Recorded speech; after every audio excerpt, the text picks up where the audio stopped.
13 વર્ષની ઉંમરેથી ઘરેથી ગુમ થયેલી દીકરી પરિવારથી વર્ષો સુધી દૂર રહી. પરિવાર તેની વર્ષો સુધી રાહ જોતો રહ્યો. પોલીસની અનેક ટીમો બદલાઈ, 16 પીઆઈ બદલાયા, પણ દીકરી ક્યાં છે તેનો પતો લાગ્યો નહીં. અને આખરે 12 વર્ષ બાદ એક નાનકડી હેપી બર્થડેની પોસ્ટે આખો કેસ પલટી નાખ્યો.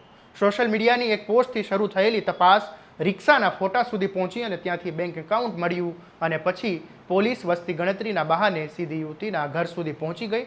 અને જ્યારે ઓળખ થઈ ત્યારે 13 વર્ષની એ સગીરા હવે 25 વર્ષની યુવતી બની ગઈ હતી અને 4 બાળકોની માતા બની ચૂકી હતી. આખરે આ 12 વર્ષ જૂનો કેસ કેવી રીતે ઉકેલાયો, આવો વિગતે વાત કરીએ આ અહેવાલમાં. નમસ્કાર, હું છું આસિફ કાદરી અને સ્વમાન સાથે તમારું સ્વાગત છે. વર્ષ 2014માં અમરેલી તાલુકા પોલીસ સ્ટેશનમાં 13 વર્ષની સગીરા ગુમ થવા અને અપહરણનો એક કેસ નોંધાયો હતો. સગીરા ક્યાં ગઈ, કોની સાથે ગઈ અને હવે એ ક્યાં છે, આ સવાલોના જવાબ માટે પોલીસ વર્ષો સુધી તપાસ કરતી રહી, પરંતુ કેસનો ભેદ ઉકેલાયો નહોતો.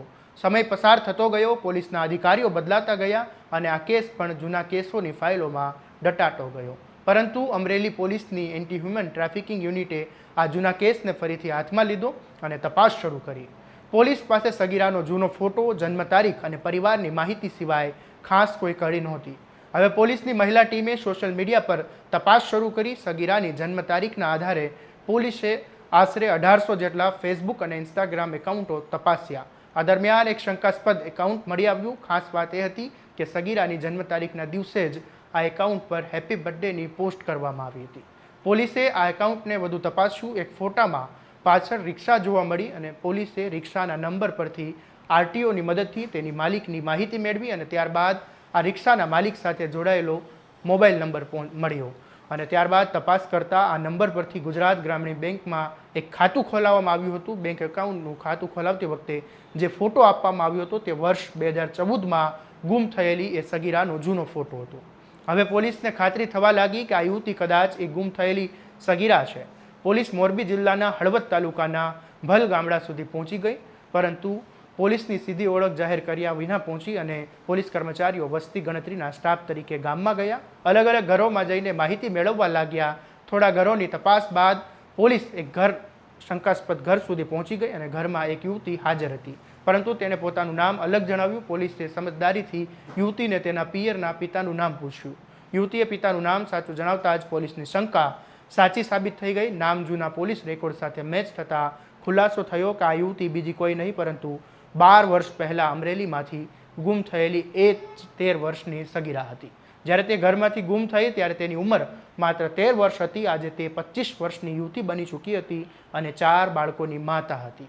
પોલીસ તપાસમાં સામે આવ્યું કે વર્ષ 2014માં માતા સાથે મનદુખ થતાં સગીરા ગુસ્સામાં ઘરેથી નીકળી ગઈ હતી અને ત્યારબાદ તે રાજકોટ બસ સ્ટેન્ડ પર 2-3 દિવસ રહી અને આ દરમિયાન એક વ્યક્તિએ તેની મદદ કરી હતી. બાદમાં તે યુવતી આરોપીના સંપર્કમાં આવી અને બંને સામાજિક રીતે લગ્ન કર્યા અને આ જ યુવતી પોતાના પરિવાર સાથે જીવન જીવી રહી છે અને 4 બાળકોની માતા છે. પરંતુ આટલા વર્ષો બાદ કેસ ફરીથી ખુલતા પોલીસે યુવતીના હાલના પતિ સામે કાયદેસરની કાર્યવાહી કરી અને તેની ધરપકડ કરી છે.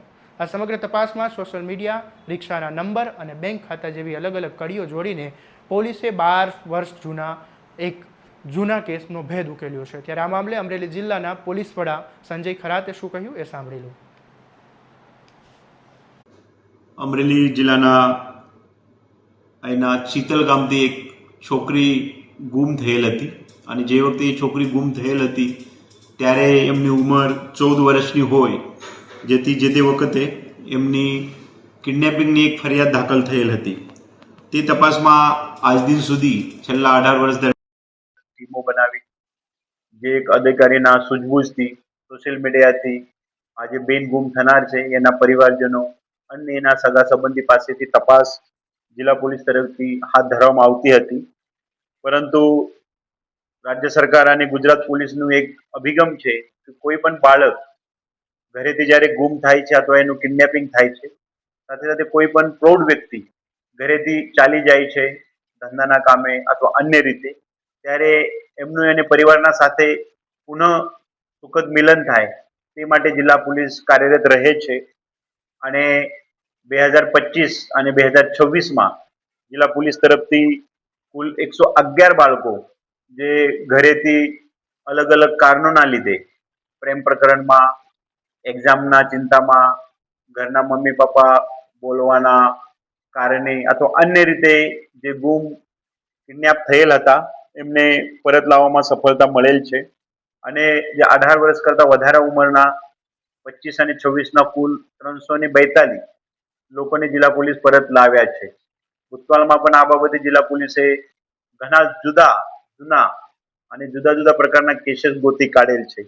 આ જે હાલનું પ્રસ્તુત કેસ છે એ 18 વર્ષ પહેલા જે છોકરી ઘરેથી ચાલી ગઈ હતી એનું જ્યારે અમે પુનઃ તપાસ અત્યારે છેલ્લા 1 મહિના પહેલા હાથ ધરી એના કેસ કાગળો કાઢીને વાંચ્યા ત્યારે એક હકીકત સામે આવી કે આ જે છોકરી છે એ કોઈના પણ પ્રેમ પ્રકરણમાં કે કોઈ પણ અન્ય કારણના સાથે કે એના મમ્મીના કંઈક એને કહેવાથી ગુસ્સે થવાથી એ ચાલી ગયેલ હોય અને જે તે વખતનું એક એમના ફોટો અને એમના જે મમ્મી પપ્પાએ જે ફરિયાદ નોંધાવી હતી એમાં એમનું જન્મ તારીખ આટલી જ વિગત જિલ્લા પોલીસ પાસે હતી અને તેના આધારિત અમારી જે AHTUની ટીમ છે એ ટીમ મહેનત કરતી હતી અને આ ટીમે સોશિયલ મીડિયાના માધ્યમથી આ જે બેન ગુમ હતી એના નામ છે, એના જન્મ તારીખ છે, એનું અલગ અલગ કોમ્બિનેશન કરીને સતત આ પ્રકારનું સોશિયલ મીડિયા નિહાળતા હતા અને આ સોશિયલ મીડિયા બહુ વિશાળ પ્રમાણમાં રોજના 20-25 પ્રોફાઇલ ચેક કરવાના, આ સમાજના પ્રોફાઇલ ચેક કરવાના, આ ઉંમરના છોકરાના પ્રોફાઇલ ચેક કરવાના, વિસ્તારના જોગ્રાફિકલી જે હોય એના પ્રોફાઇલ ચેક કરવાના, એ રીતે કામ કરતા કરતા એક દિવસે ટીમને સારી એવી સોશિયલ મીડિયામાંથી માહિતી મળી કે તે દિવસે કોઈને બર્થડે હોય અને તે જ દિવસે અમુક એક છોકરીને અથવા લેડીઝને એક વ્યક્તિ શુભકામના પાઠવે છે અને એ વ્યક્તિ અથવા જે વ્યક્તિને શુભકામના પાઠવવામાં આવે છે એનું જે નામઠામ છે એમનાથી એ જ સમાજનું એ લેડીઝ લાગે છે. એનાથી જિલ્લા પોલીસને થોડી શંકા જતા જિલ્લા પોલીસે તે પ્રોફાઇલ બાબતે તપાસ હાથ ધરી. આ જે ફોટો હતો પ્રોફાઇલમાં એ ફોટોમાં એક પાછળ ગાડી પણ હતી. આ ગાડીની નંબર પ્લેટ જ્યારે જિલ્લા પોલીસને મળ્યો ત્યારે જિલ્લા પોલીસની થોડી આશા જાગૃત થઈ. આ નંબર પ્લેટથી સરકારે RTOમાંથી અલગ અલગ માહિતી મેળવી. એ માહિતી આધારે જે આ નંબર પ્લેટનું માલિક છે, આ વાહનની માલિક છે, ત્યાં જિલ્લા પોલીસની અમારી ટીમ ગઈ, એમનું ઘરનું એડ્રેસ ગોત્યો, એમનો આવવાનો જવાનો સમય ગોત્યો અને જ્યારે એક દિવસ જિલ્લા પોલીસ ત્યાં તપાસાર્થે અમારી મહિલાની ટીમ પહોંચી ત્યારે આ જે છોકરી ગુમ થયેલ હતી આજથી 18 વર્ષ પહેલા એમની મળતી જુલતી એક લેડીઝ ત્યાં જોવા મળી. પરંતુ જ્યારે જિલ્લા પોલીસે એમનું નામઠામ પૂછ્યું ત્યારે એમનું નામ જુદું આપ્યું. પરંતુ જિલ્લા પોલીસને થોડી શંકા હતી જ, જેથી જિલ્લા પોલીસે પોલીસી રીતે થોડુંક આઈડિયા કરીને જ્યારે આ બેનને પૂછ્યું કે તમારું પિયરનું નામ શું છે, તમને જે અત્યારે બેનિફિટ મળવાના છે એ પિયરમાં તમે કદાચ રજીસ્ટ્રેશન કરેલું હોય તો તમને અહીંયા નહીં મળે. એટલે એ બેને પોતાનું પિયરનું નામ જ્યારે બતાવ્યો ત્યારે જિલ્લા પોલીસને એ પાકું થયું કે એ જે બેન છે એ જ બેન છે. એ બેનની સ્ટોરી એવી છે કે જે તે દિવસે એમના મમ્મીના ગુસ્સા થવાના કારણે એ અમરેલીથી પોતે પોતાની રીતે ચાલી ગઈ. ત્યાં રાજકોટ બસ સ્ટેન્ડ ઉપર ઉતરી. રાજકોટ બસ સ્ટેન્ડ ઉપર 2-4 દિવસ પોતાની રીતે રહી. ત્યાંથી કોઈ એક સજ્જન માણસ એમને રાખ્યો, એમને ઉછેર કરી, પછી એને એક સારી જગ્યા પરણાવ્યા અને હાલ એમના જે પતિ છે એમના જોડે એ રહે છે અને એમને 4 બાળકો છે. પોલીસના જણાવ્યા મુજબ વર્ષ 2025 અને 26 દરમિયાન પોલીસે 111 જેટલા ગુમ અથવા તો અપહરણ થયેલા બાળકોને શોધીને તેમના પરિવાર સાથે મિલન કરાવ્યું છે. આ ઉપરાંત 342થી વધુ ગુમ થયેલા પ્રૌઢ લોકોને પણ શોધવામાં આવ્યા છે. 12 વર્ષ જૂનો કેસ, એક નાની સોશિયલ મીડિયા પોસ્ટ અને રિક્ષાનો એક ફોટો અને પછી બેંક ખાતાનો ફોટો એક પછી એક કડી જોડાતી ગઈ અને આખરે અમરેલી પોલીસે ગુમ થયેલી દીકરી સુધી પહોંચી ગઈ. હવે સવાલ એ છે કે વર્ષો પહેલાં ગુમ થયેલા આવા કેટલા બાળકો આજે ક્યાંક અજાણી જગ્યાએ પોતાનું જીવન જીવી રહ્યા છે અને શું પોલીસ આવી ટેકનિકલ તપાસથી હજુ જૂના કેસોને ઉકેલશે?